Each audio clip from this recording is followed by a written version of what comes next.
Hey friends, I'm glad to be back today, and today I want to talk about the 5 reasons that we stay in toxic relationships.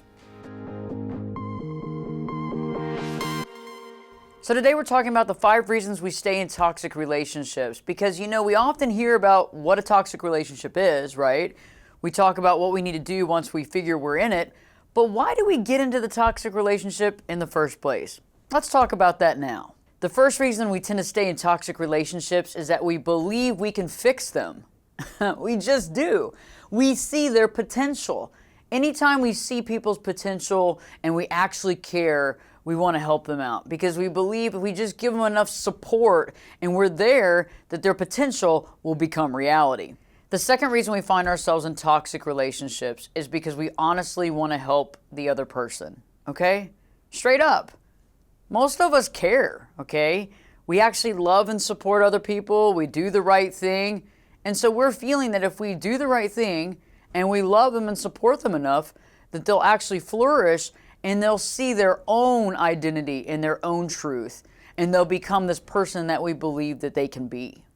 The third reason that we stay in toxic relationships is that we feel bad about this person's past. Yes, I think this is a big one. What happens is the other person's telling you about their upbringing, their past, the pain and suffering, possible abuse and neglect that took place in their childhood and their upbringing, okay? And I know a lot of us have a tendency of judging it and saying, wow, their past was so much worse than my past, right? And I need to give them the benefit of the doubt. I need to be there for them, okay? I need to be the person that actually stands up for this person, okay? And if I leave, then I'm not doing them any service. I'm doing them an injustice. And I think a lot of us find ourselves there. And in the process of dealing, though, with somebody that happens to be and bring toxicity into your life, you begin to isolate yourself, trying to help them, save them, doing everything you can, okay? Because you feel guilty about their past and you want to make it right. To some degree, that's very admirable. But oftentimes, this person needs to actually seek treatment and advice from an actual person that does this type of thing, a therapist, a counselor, a life coach, and they really need to step up to the plate and take their own health and mental health into their own hands instead of looking to another person to do so. A very interesting thing about this too is that oftentimes we see ourselves as the only person that can save them, the only person that can help them. Now that's a bit of an ego thing for sure, but it's also like we're not thinking that this other person has lived a life before us, right?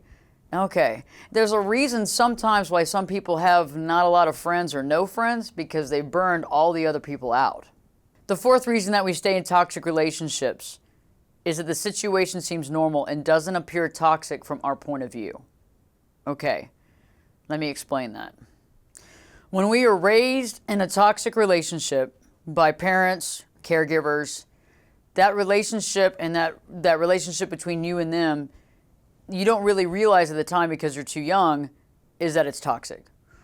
What we see it as is normal, right? And so what happens is throughout our life, when that same normalcy appears, we feel, oh, this is so good, this is fine, this is just normal, but we don't realize the toxicity.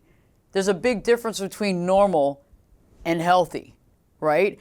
And so oftentimes we will get the same cycle or pattern that we had as a kid in our adulthood.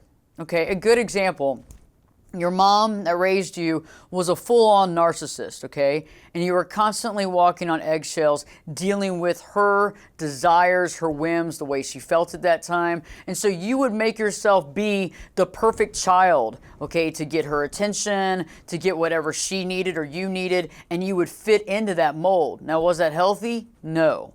Okay, now when you graduate from childhood and you become an adult, what happens often is we find someone that we connect with, that we begin to date, that's just like mom, okay? Now, do we realize that's unhealthy? No, not in the beginning. And so oftentimes we have to be able to see this cycle, to stop this cycle, because unfortunately we'll continue living this for the rest of our life.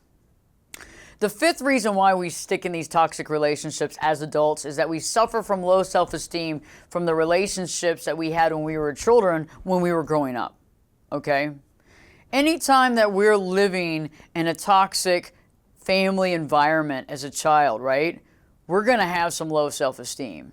Whether that was mom or dad calling us names, putting us down, giving us no attention, possible physical abuse or mental abuse, right? And so what happens is when we have that low self-esteem as a child, and if we don't work on it, it doesn't get better, right? We keep that low self-esteem as adults. But usually we've kind of skirted the issue. There's a veil between us realizing that we do this because of low self-esteem, or are we doing this because we want to help somebody being in this toxic relationship? So what happens is that we settle in this toxic relationship, right?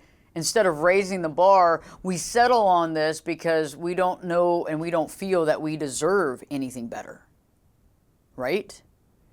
And we're so used to this type of relationship and this toxicity that it seems normal, okay? And so instead of going higher, finding someone that really truly loves you and cares about you, we have a tendency of sticking in these relationships where we scrap and scrape by, just trying to get that validation like we did when we were a child with our mom or our dad or the person that raised us.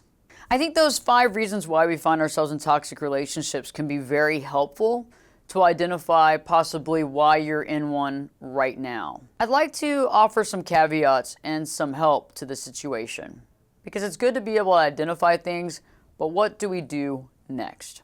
The first thing that I want you to begin to do is to see that pattern that's existed since your childhood that is playing out in your adult life, okay?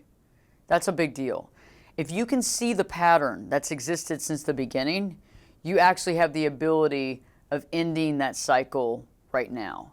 Now, it's going to take time and it's going to take work because that's what your normalcy has been like your entire life, but you can actually grow from it and evolve and eventually place yourself in a relationship that's full unconditional love, that's supportive and healthy for the first time. The next thing that I want you to do is to be honest about this relationship, okay? Be honest about your feelings at your gut core. At your gut, at your core, you know that this relationship is not a healthy one, okay? You know it's not. You feel it. You might come up with reasons why you're staying in it. The ego, maybe the guilt because the other person had a painful childhood. Maybe this is what you see as normal. But you know in your heart of hearts, you feel it, that this is not the right relationship for you.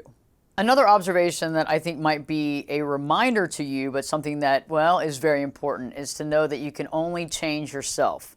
We can't change anybody else. I know there's a desire and a want to. I know there's a desire to show somebody the light, right? I know there's that desire within when we see that potential to do everything we can to give that person the life that they can flourish in, right? But we're forgetting something. They have to create that in their own life, okay? We can't change someone. We can't make them choose a life that they're not going to choose right now. They've got to make those changes, and then maybe at that point, you can have a relationship with that person that's healthy, but right now, you can't change anyone but yourself. And last but not least, they are not your cross to bear. I know that many of us feel guilty sometimes. We wonder and worry, what's going to happen to this other person if we leave, okay? And that's a little bit of ego, right? But a lot of times you've got to do what's right by you. You can want the best for somebody, but you can't change them. And the only way to change the world and to make it better is to begin by changing yourself for the best. Let's start a conversation. I'm interested. What are some things that you did to overcome a recent toxic relationship? And what did you learn about yourself?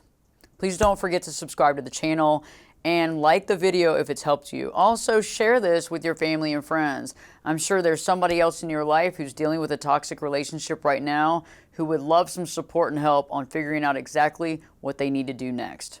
And as always, thank you so much for watching. I really appreciate your support on this channel.